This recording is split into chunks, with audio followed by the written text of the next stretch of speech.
Good morning, students. Earlier class we discussed about parallelogram law of vector. That is one of the important one. Okay.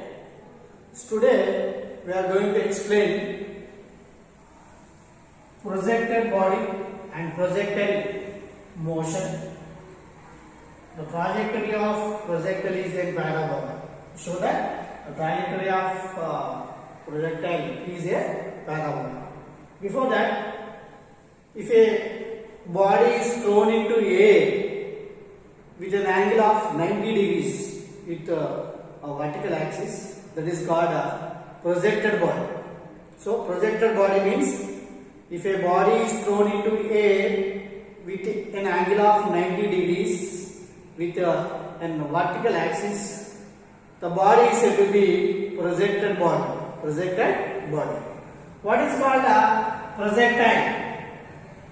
So projectile means a body is projected into the air at an angle other than 90 degrees. Other than 90 degrees with a horizontal surface of earth. With an horizontal surface of earth. If a body is thrown into air other than 90 degrees with a horizontal surface of earth is called a projectile. Is called a projectile. The motion of the body is said to be projectile motion. Okay. When the body is thrown into air with an angle other than 90, then theta not equal to 90. Okay. So with an horizontal surface of earth is called a projectile motion. So let us consider some examples. A cricket ball thrown by a fielder. A fielder thrown a cricket ball with make an angle with a horizontal surface. Make an angle with a horizontal surface. And second one is a bullet fired from a gun. When we have fired the bullet, so the bullet is made, the motion of the bullet making an angle with a horizontal surface. And a javelin thrown by an athletic thrown a javelin. It is also make an angle with horizontal surface. Such type of body's motion is said to be a projectile motion. Projectile motion. Now, the trajectory of projectile is in a parabola. We show that the trajectory of a projectile is parabola.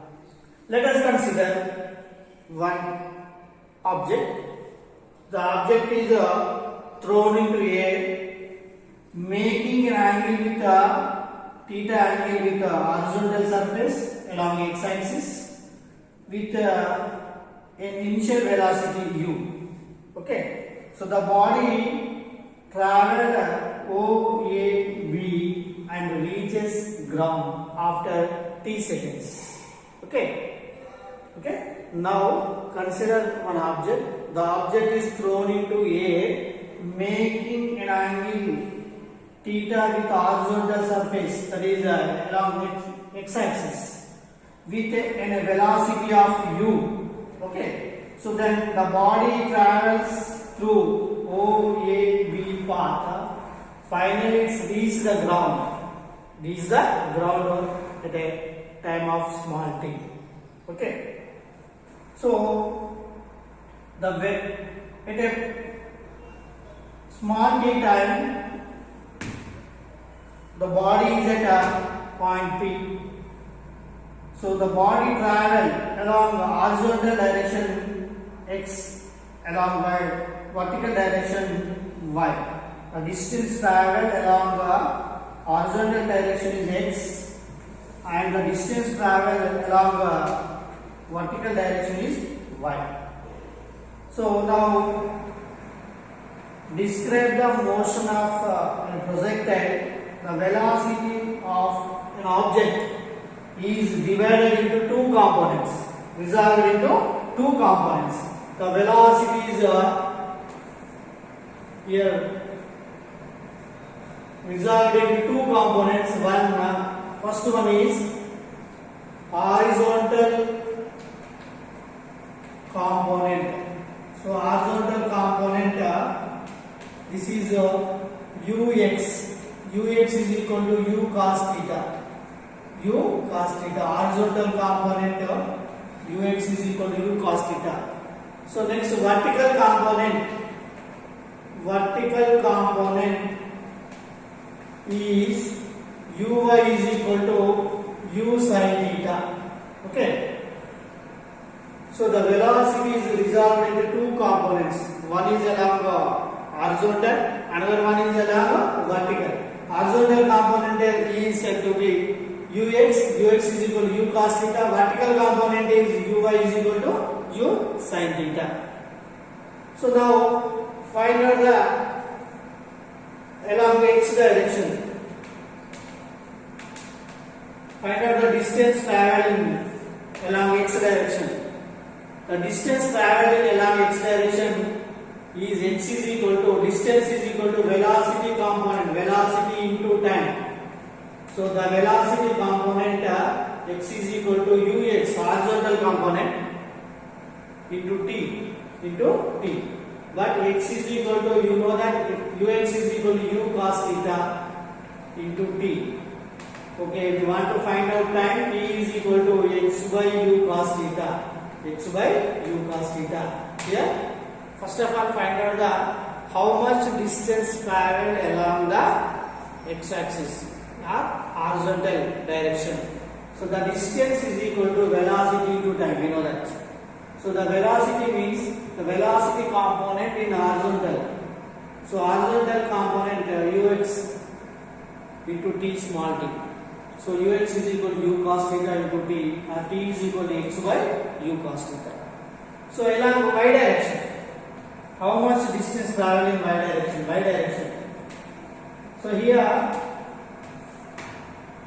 when the object is traveling along horizontal component, the horizontal component u cos theta is constant. So the acceleration is 0 along the horizontal component.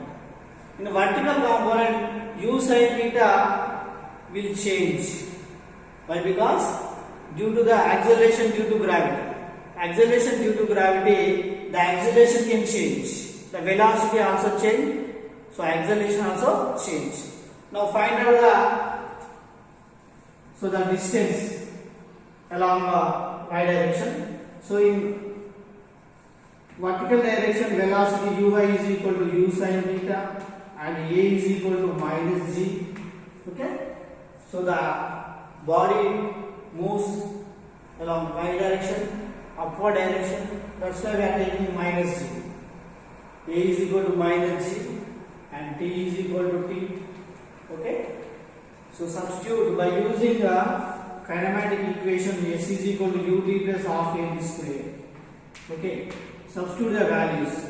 S is equal to, s means y. So y is equal to, u means uy component into t. A is equal to minus g half gt square. So y is equal to uy, u sin theta. So into t minus half gt square. So this is equation number 1. So equation 1 value substitute in equation 2. So y is equal to u sin theta into t. What is the value of t? X by u cos theta minus half into g t square. So x square by u square cos square theta. Here u get cancelled. Sin theta by cos theta, that is equal to tan theta into x. Sin by cos, tan theta into x minus this equation also written as g by 2u square cos square theta into x square. Okay. So here let us consider tan theta is equal to a and g by 2u square cos square theta is equal to b. Okay. So the equation also written as y is equal to ax minus bx square. Okay. So instead of tan theta, we are taking a and g by 2u square cos square theta is equal to b. Substitute the a and b values. Y is equal to ax minus bx square. This is equation number 3. The equation number 3 represents is a parabola equation. Parabola equation in mathematics. So our projectile path is also parabola. Okay, the trajectory of projectile is parabola. Okay, thank you.